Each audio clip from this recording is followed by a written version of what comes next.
Hey everybody, it's Paul. We're talking about consistency today. What is consistency? How do I get it? How do I keep it? So let's look at what it is first. For me, consistency would be the ability to repeat something over and over and get a similar result. That's what consistency is in golf. It's knowing that if I make a swing, this is going to happen. I'm going to see the same ball flight. It's not going to hook or slice randomly. I'm going to be able to be dependent on something that's happening. So when people come to me and they want consistency, the first thing we have to do is look at, well, what's happening? And there's really only two major components to a golf swing: your swing path and your club face. That's pretty well it. That's what generally controls everything about your ball flight, where your club is traveling and where your club face is at the moment of impact.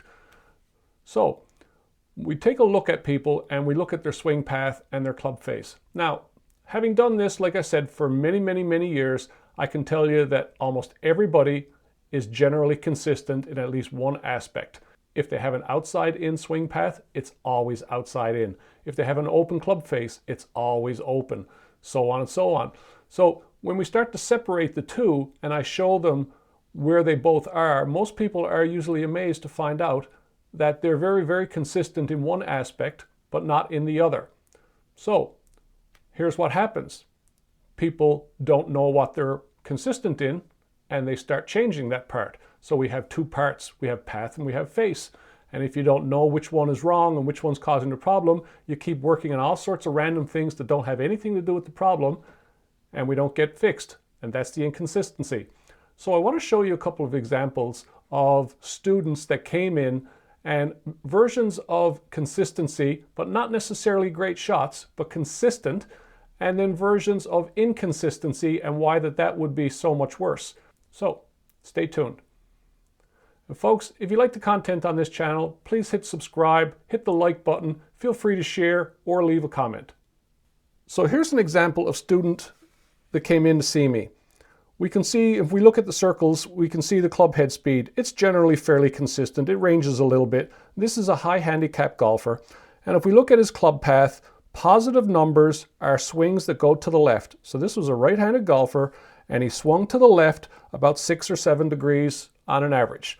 Now, that's not a great swing path if you want to develop distance. However, it's the same all the time. And if we go to his face angle, we can see now that there were inconsistencies. So positive numbers are club face that's closed, negative numbers are club face that's open. So he's got about a 10-degree variance between being open and closed in his club face. And then if we look at the horizontal distance, which is the amount of distance off the center line, once again, positives are to the left, negatives are to the right. So we have 16 yards to the left, 2 yards to the right, 31 to the left, 18 to the left. The only thing that changed was the variety of his club face angle at impact.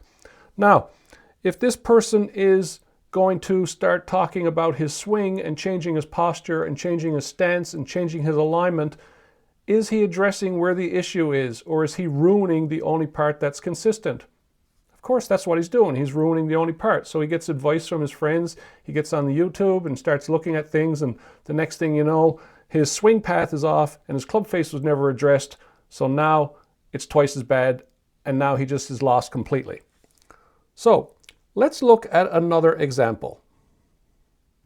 And their club head speed, we can see very accurate, 96, 95, 97, 99, very consistent there. So that's a level of consistency. Their club path, 0.75, 0.06, 0.14, 0.09, extremely consistent. That's a model of consistency. That's almost like a robot swinging a club. And then we move over to the face angle.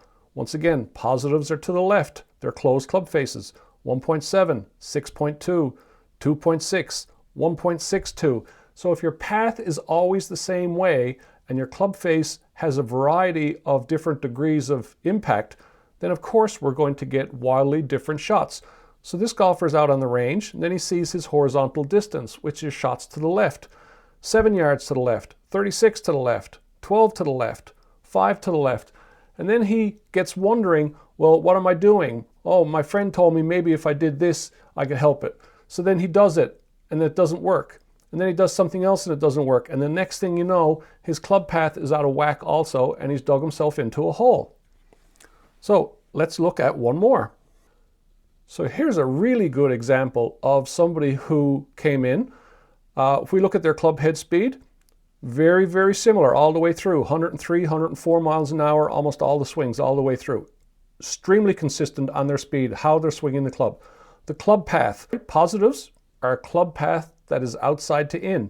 So once again, the numbers are big, but they're consistent. This means that this person is delivering the club to the ball in the same path, in the same direction all the time. Extremely consistent.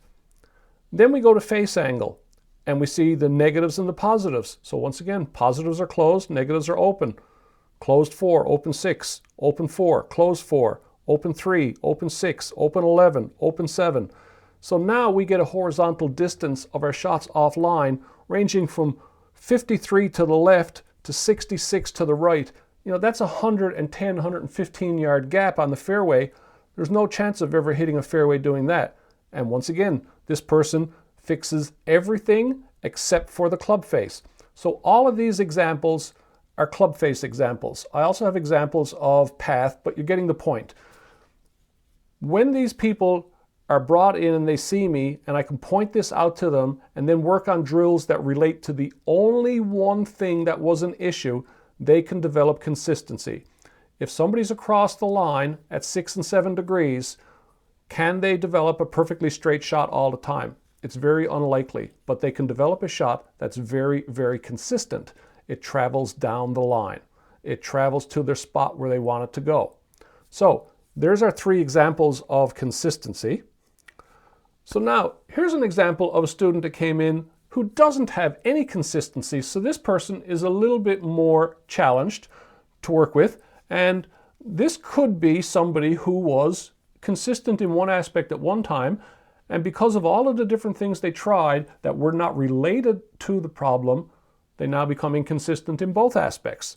So if we look at our club path, it is wild. It's all over the place. It's as little as 0.2 degrees open to as much as 14 across to the left. So one swing is just barely inside out. Another swing is drastically across to the left, outside in. And there's a wide variety of swings. And then we move down to face angle and we see a wide variety of opens and closes. And then if we go to horizontal distance, we can see that we have 16 yards to the right and 23 yards to the left, and so on, back and forth. So this is an example of someone who is not consistent and needs to start off with developing one aspect and get that consistent and then move into the other aspect. Now here's an example of a golfer that has been seeing me, and he has a fairly strong outside-in swing path. So it's running across at about 7 degrees, but it's very, very consistent. He's swinging the club the same way all the time. We worked on some club face drills with him because he was open and closed, and the ball was going right and left, and he couldn't depend on it. He couldn't aim down the left side and play a fade, and he couldn't aim down the right side and play a hook because he didn't know what was going to show up. So now we look at our club face, and we have almost perfect consistency there. So we have an outside-in swing path the same way all the time, and he has a club face that's the same way all the time. Is this a perfect textbook model? No, but it is perfect for breeding consistency. If we look at his horizontal distance, these balls are basically 3 and 4 yards off the center line. Now, once again, it's not perfect, but it is great for being able to depend on something. And most people are not going to create a perfect swing because most people will not put the time in. They don't want to put the time in. It's not that important to them. They want to go out and play golf and enjoy it and be with their friends, and they're not going to put the dedication in that takes hours and hours and hours to change something. It's not an interest to them. I get that. I understand it completely. However, this is a really good way to develop the consistency of their swing that allows them to go out and play. We have club path and club face always the same. It's a fade, or it's a slice, or it's a draw, or it's a hook, but they're able to play with it because it's dependable. So that's some examples of consistency and how people were halfway there and didn't realize it and kept working on things that were not part of the problem and then never ever got any closer. So we have swing path, we have face. We have one that's working really consistent, one that's not. We address the one that's not. We have to know what it is. So the second part of our question was, How do I get it? Well, we get it by knowing what our data is. We get it by knowing exactly what the problem is and only working on that problem and not working on the thing that is not related to it. And then how do we keep it? Well, we keep it by doing that. We keep it by monitoring things. When things go wrong, we go back to the data. We go back to understanding what caused it, where I'm most likely to be inconsistent, address that, deal with that only instead of dealing with the things that are not related to it at all. So folks, that is consistency. Most people are way more consistent than they realize. There's just usually one aspect of it that's out of whack. So work on the thing that's the problem. Leave the thing that's not the problem alone, but you have to be able to identify what they are. And that's why places like T-Box that have access to launch monitors and simulators are such a great resource. You can go in there and find out exactly what it is rather than relying on what you think it is. I'm Paul Kelly. Thanks for watching.